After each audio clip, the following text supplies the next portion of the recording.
born in the land of riches, gold, oil, diamond bright.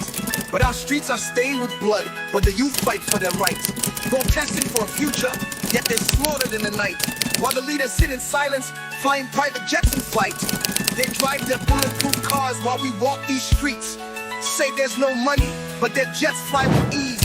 Our children starve, but they're too blind to see. Muguland, why can't we be free? Muguland, Muguland. We're crying out for change, but they shoot us on the streets. Muguland, Muguland. We have all it takes to be great, but only corruption is great in the land.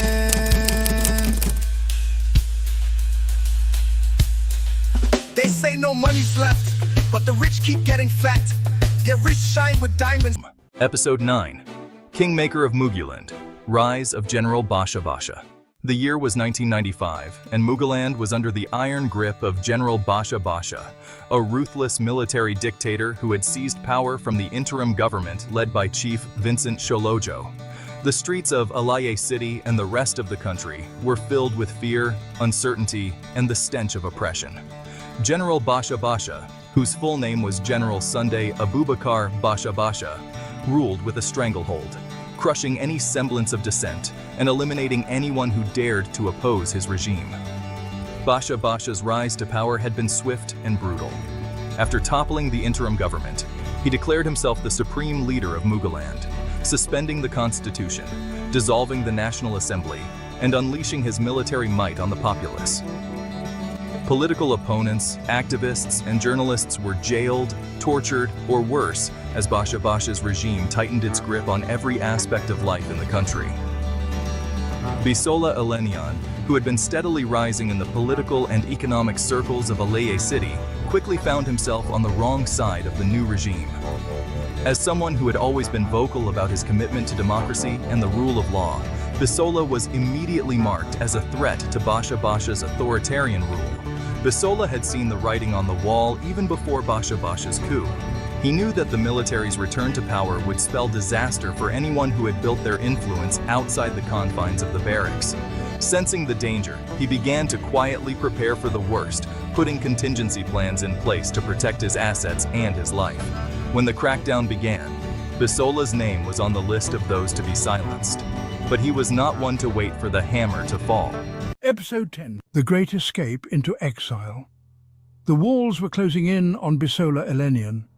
The streets of Alaye City, once familiar and safe, had become a treacherous labyrinth of danger.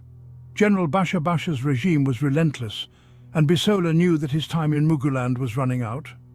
The crackdown had begun, and with each passing day the net around him tightened. Every ally that could be bought was being surveyed, and every escape route was being watched. Bisola needed to get out, and fast. But Bisola was not a man who panicked. He was a master of strategy, and he had anticipated this moment. He had a plan, one that required both audacity and deception. To escape from Basha-Basha's grasp, Bisola would need to pull off the most daring feat of his life: the audacious disguise. As dawn approached, Bisola prepared for his escape. His most trusted confidants were already in position, each knowing their role to play in what was about to be the most dangerous game of his life. In a dimly lit room in a safe house deep within Alaye City, Bisola stood before a mirror, transforming himself.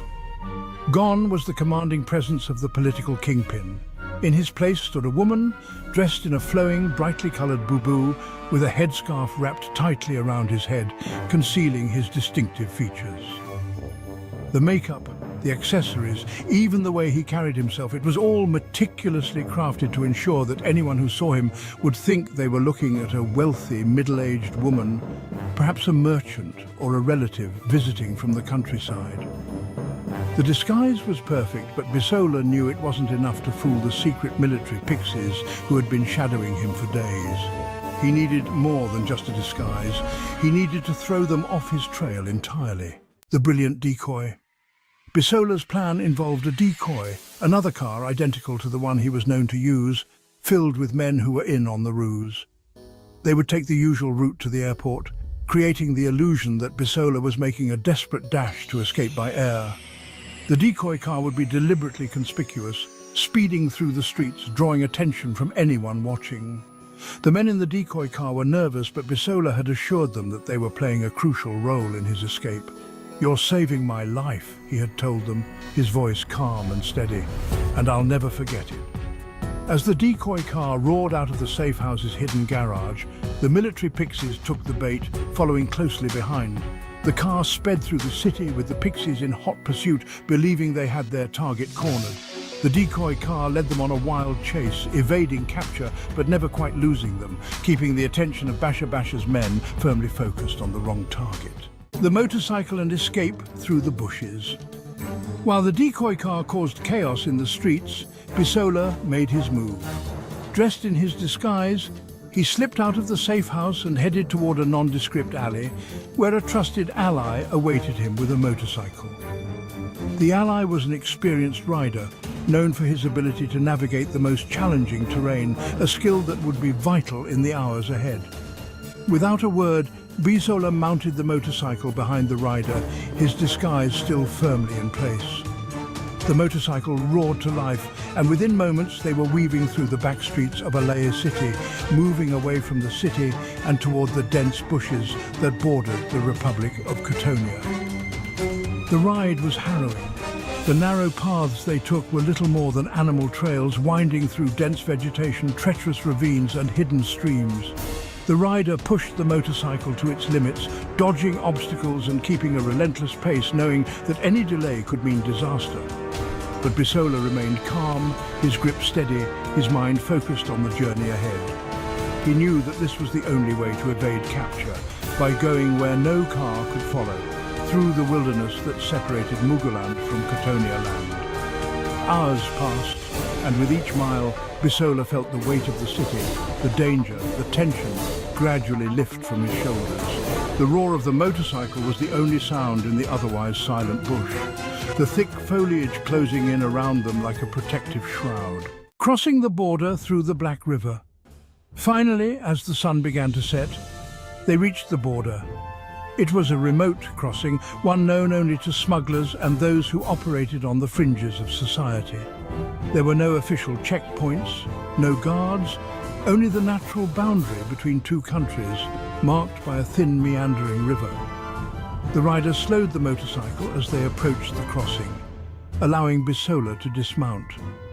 For a moment, Bisola stood there, taking in the sight of the Black River, the final obstacle between him and freedom. He knew that once he crossed it, he would be beyond Basha-Basha's reach, for now at least. With the help of his ally, Bisola waded into the Black River, the dirty, smelly but cool water washing away the dust and sweat of the journey. They crossed quickly, silently, and as they reached the other side, Bisola felt a surge of relief. He had made it. He was in the Republic of Cotonia, safe, at least for the moment. From neighbouring Cotonia to London. From Cotonia, Bisola made his way to London, where he would continue the fight against Basha-Basha's regime from exile. But the story of his escape quickly became the stuff of legend among those who knew him. In Alaye City, whispers circulated about how Bisola had outwitted Basha-Basha's secret police, escaping dressed as a woman, riding through the bushes on a motorcycle to evade capture. It was a tale that only added to his mystique, cementing his reputation as a man who could not be caught, a leader who would stop at nothing to achieve his goals. As he settled into his new life in exile, Bisola knew that the battle for Muguland was far from over. But he also knew that he had survived one of the most dangerous moments of his life, and that survival had only strengthened his resolve. Bisola Eleniyan had escaped the clutches of General Basha-Basha, but he was not content to simply survive. He would return stronger and more determined than ever to reclaim his homeland and continue the fight for the democracy he so deeply believed in. And when that day came, the people of Muguland would remember the man who had outwitted a dictator, who had crossed borders and evaded capture, all for the sake of his freedom, and running away to live to fight another day. Bisola's escape from Muguland was a narrow one. Disguised and travelling under a false identity, he made his way to Europe, eventually settling in London, a city that had become a hub for exiled Mugulanders. But even in exile, Bisola was not content to sit on the sidelines. He knew that the fight for democracy in Muguland was far from over, and he was determined to play a central role in it. In London, Bisola connected with other exiled Mugulander politicians, activists, and intellectuals who had also fled General Basha-Basha's regime. They formed a coalition known as Nakamud, the National Coalition of Mugulanders for Democracy, a group dedicated to restoring democracy in Muguland and ending the military's stranglehold on power. Bisola quickly became one of the group's most influential members, using his wealth, connections, and strategic mind to fund and organize their activities. Bisola's involvement with Nakamud was not just symbolic, it was deeply practical. He poured significant resources into the organization, financing everything from propaganda campaigns to legal defenses for imprisoned activists back home. His generosity, already legendary in Alaye City, extended to the diaspora, where he ensured that no Nakamud member went without the support they needed. One of the most daring acts of Bisola's involvement with Nakamud came when he orchestrated a covert operation to smuggle vital documents out of Muguland. These documents, which contained evidence of the regime's atrocities and human rights abuses, were critical in gaining international support for the democratic movement. Bisola's connections in the intelligence community proved invaluable, as he coordinated with sympathetic diplomats and journalists to ensure that the information reached the right hands. Despite being thousands of miles away from Muguland, Bisola's influence grew. His home in London became a gathering place for exiled politicians, diplomats and activists. It was in these secretive meetings that many of the strategies for opposing General Basha-Basha's regime were developed. Bisola's name became synonymous with the fight for democracy, and he earned the respect and admiration of those who fought alongside him. But Bisola's involvement with Nakamud was not without risks. Basha-Basha's reach extended far beyond Muguland's borders, and his agents were known to operate in foreign lands, tracking down and silencing dissenters. Bisola had to be constantly on guard, changing his routines, moving between safe houses, and ensuring that his communications were secure. One particularly harrowing incident occurred when Bisola narrowly escaped an assassination attempt by Basha-Basha's operatives. He had been scheduled to attend a high-profile event in Paris where he was to meet with other Nakamud leaders and European politicians. Hours before the meeting, Bisola received a tip-off from a trusted contact that an assassination squad had been dispatched to take him out.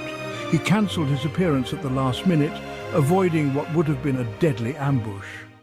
The incident only strengthened Bisola's resolve. He knew that the fight against General Basha-Basha would be long and dangerous, but he was committed to seeing it through. The attempt on his life became a rallying cry for Nakamud, further galvanizing the movement and attracting more support from the international community. As the years passed, Bisola continued to play a crucial role in Nakamud's efforts. He worked tirelessly to ensure that the world did not forget the plight of the people of Muguland. Through his efforts, the regime's human rights abuses were brought to the attention of global leaders, and the pressure on Basha-Basha's government grew. Ultimately, Bisola Eleniyan's time in exile was a period of immense challenge and growth. He transformed from a local power player in the ghettos of Alaye City into an international figure, respected and admired by those who fought for democracy and justice. His generosity, strategic brilliance and unyielding commitment to the cause made him a key player in the struggle against Basha-Basha's tyranny. But Bisola's story was far from over. The fight for democracy in Muguland was ongoing, and Bisola knew that one day he would return home. The lessons he learned in exile, the alliances he forged, and the battles he fought would all serve him well when that day finally came. As Bisola looked toward the future, he knew that his time in London was but a chapter in a much larger story. A story that would one day see him return to Muguland not just as an exile, but as a leader, ready to rebuild his nation and claim the power that had always been his destiny. The reign of General Basha-Basha was one of the darkest chapters in the history of Muguland. His brutal crackdown on democracy activists was relentless, and the fear he instilled in the populace was palpable.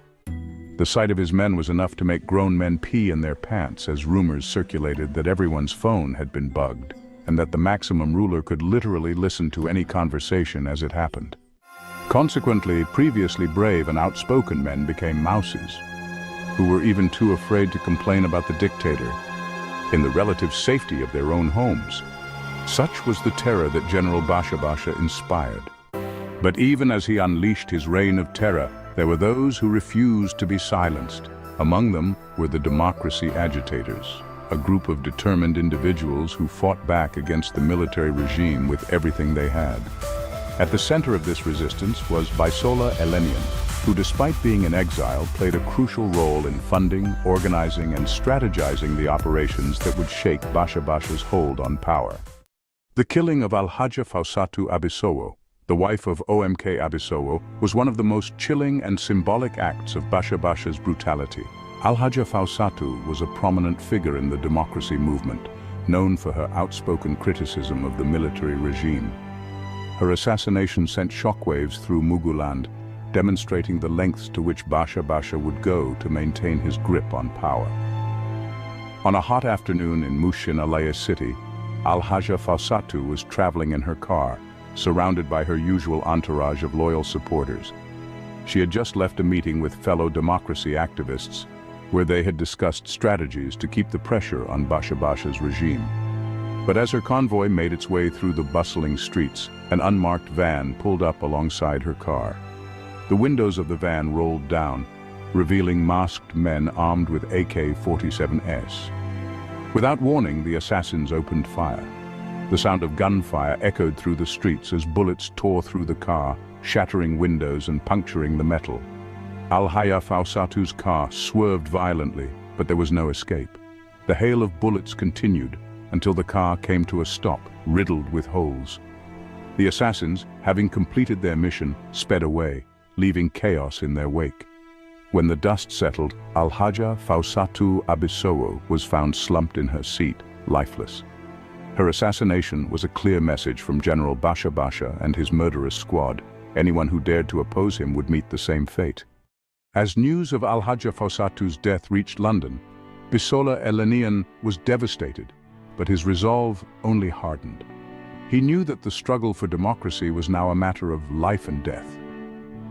In a sober meeting with other Nollywood leaders, Bisola spoke with a quiet, steely determination. Alhaja Fausatu's blood will not be in vain. Basha-Basha thinks he can silence us with bullets, but he's wrong. We will fight back, and we will do it with the strength of 1,000 voices.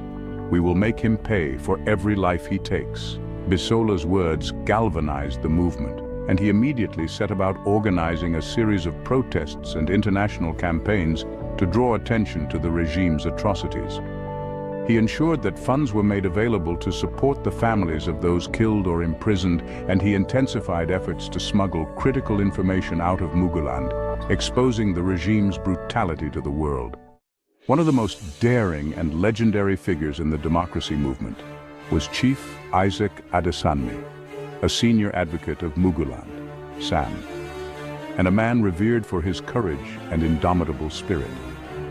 As a prominent, fearless, and very outspoken leader of Nollywood, General Basha-Basha considered him a significant threat and ordered his assassination. But what was meant to be a swift execution turned into an event that would become the stuff of legend. Chief Adesanmi was driving through the streets of Alaye City on his way from court when his convoy was ambushed by heavily armed men. The assailants, believing they had cornered their target, unleashed a barrage of gunfire on Chief Adesanmi's car. Over 500 rounds were fired by the team of cold-blooded assassins, the air thick with the smell of gunpowder and the sounds of shattering glass and twisting metal. But when the shooting stopped, something miraculous happened. Adesanmi emerged from his car, unscathed. Not a single bullet had touched him, despite the car being riddled with holes. The attackers, stunned by what they had witnessed, looked at each other in fear, saw Chief Adesanmi confidently approaching them with nothing but a white handkerchief in his hand, and without exchanging any words with each other, dropped their weapons on the ground and fled away on foot, totally forgetting about the cars they had brought for the assassination operation. Word of his survival, despite his car being riddled with over 500 rounds of ammunition, spread like wildfire. People whispered that he was protected by a special necklace he always wore on his neck, even when going to court, and that the necklace gave him the power to absorb gunfire without injury. Some of those who claimed they knew him very well claimed he belonged to a powerful but secretive white garment church somewhere in Ebute Elero, where every member, including the children, is allegedly a renowned spiritual force. Some other people, including those who were not even in the country at the time of the assassination attempt, swore that when Chief Adesanmi came out of the car on that day, he had the head of a snake in his hands and blue smoke coming out of his ears as he chanted incantations. Whatever the truth of the matter was, the legend of Chief Isaac Adesanmi only grew with each retelling, as even more outlandish details added to the episode, and so did the fear of Chief Adesanmi among General Basha-Basha's forces. Meanwhile, in London, Bisola received the news with a mixture of relief and awe. He knew that Adesanmi's survival would be a powerful symbol for the democracy movement. Basha-Basha's bullets cannot kill the spirit of Muguland. You are proof of that. We will use this to show the world that our cause is just and that nothing Basha-Basha does can stop us. Bisola ensured that the story of Adesanmi's miraculous escape was spread far and wide, becoming a rallying cry for the democracy movement. He also funneled additional resources into ensuring Adesanmi's safety and supporting his continued activism. As Basha-Basha's regime continued its crackdown, the democracy agitators decided it was time to strike back, literally. Under Bisola's direction from Exile and with fearless foot soldiers on the ground in several cities of Muguland, a bold plan was conceived to target military installations in Alaye City, a move that would demonstrate the movement's ability to hit back against the regime. The plan was simple but deadly. Plant explosives near key military cantonments and detonate them simultaneously, sending a message that the resistance was not only alive, but capable of striking at the heart of General Basha-Basha's power. Bisola, working from London, ensured that the necessary funds were provided to acquire the explosives and pay the operatives who would carry out the mission. He was also instrumental in coordinating the timing of the attacks, ensuring that they would be carried out with maximum impact. On the appointed day, as dusk settled over Alaye City, a series of explosions rocked the city. The blasts targeted military barracks and checkpoints, causing chaos and panic among General Basha-Basha's forces. The regime, caught off guard by the audacity of the attack, scrambled to respond, but the damage had already been done. As news of the bombings spread, Basha-Basha's regime tightened its grip even further, intensifying its crackdown on suspected agitators. But the bombings had the desired effect. They showed the world that the resistance was not afraid to take the fight to the military, and they emboldened the democracy movement to continue their struggle. In London, Bisola monitored the aftermath of the bombings with a mixture of satisfaction and concern. He knew that the attacks would provoke a fierce response from General Basha-Basha, but he also knew that they had struck a critical blow against the regime's sense of invincibility. "We've shown them that we can fight back," Bisola said in a clandestine meeting with other Nakamud leaders, "but we must be careful. Basha-Basha will not take this lightly. We must be prepared for what comes next." The battle between General Basha-Basha and the democracy agitators was fierce, marked by brutal crackdowns and daring acts of resistance.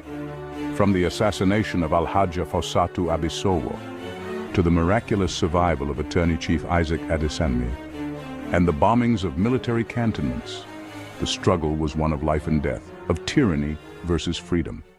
Through it all, Bisola Eleniyan remained a key figure in the resistance, orchestrating operations, providing financial and material support, and inspiring those who fought on the front lines. His exile in London did not diminish his influence. If anything, it strengthened it, allowing him to coordinate the fight from a distance while ensuring that the democracy movement remained strong and resilient. As the battle raged on, Bisola knew that the road to democracy would be long and filled with challenges. But Bisola also knew that the sacrifices being made were not in vain. The fight for Muguland's future was underway, and with every act of resistance, the cracks in Basha-Basha's regime grew wide. Born in the land of riches, gold, oil, diamond bright. But our streets are stained with blood, but the youth fight for their rights. Protesting for a future, yet they're slaughtered in the night. While the leaders sit in silence, flying private jets in flight. They drive their bulletproof cars while we walk these streets. Say there's no money, but their jets fly with ease. Our children starve, but they're too blind to see. Muguland, why can't we be free?